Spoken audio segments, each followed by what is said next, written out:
ఖమ్మం జిల్లా కోయచిలకలో వంగవీటి రంగా అభిమానులు భారీ ర్యాలీ నిర్వహించారు. రంగా 76వ జయంతి సందర్భంగా కేక్ కట్ చేసి ఆయన విగ్రహాన్ని కోయచిలక సర్పంచ్, ఉప సర్పంచ్ ఆవిష్కరించారు. ఈ సమావేశానికి మున్నూరు కాపు నాయకులు, సభ్యులు హాజరయ్యారు.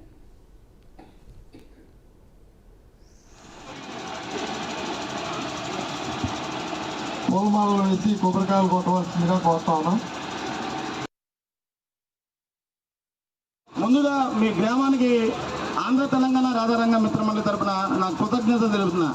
ఎందుకంటే ఆంధ్ర తెలంగాణ వెళ్ళిపోయాక మాకు ఖమ్మం జిల్లాలో అలాగే ఖమ్మం నియోజకవర్గంలో మొట్టమొదటిసారిగా రంగా గారి విగ్రహం పెట్టే అవకాశం ఇచ్చిన మీ గ్రామానికి నా హృదయపూర్వక అభినందనలు తెలుపుకుంటున్నా. అలాగే మిత్రులారా, మేము ఇచ్చిన ఈ రోజుకి చాలా ప్రఖ్యాత ఉంది. ఎందుకనంటే గత 40 సంవత్సరాలుగా హైదరాబాదు భాగ్యనగరంలో 40% 50% ఉన్న హైదరాబాద్ భాగ్యనగరంలో మన మున్నూరు కాపులు ఉంటే మన శ్రీ స్వర్గీయ వంగవీటి మోహన్ రంగా గారి విగ్రహాన్ని పెట్టలేని పరిస్థితుల్లో గత జూలై 2వ తారీఖున ఇదే ఆంధ్ర తెలంగాణ రాధారంగ మిత్రమండలి అంటే నేను విగ్రహం ఇవ్వడం జరిగింది. హైదరాబాద్లో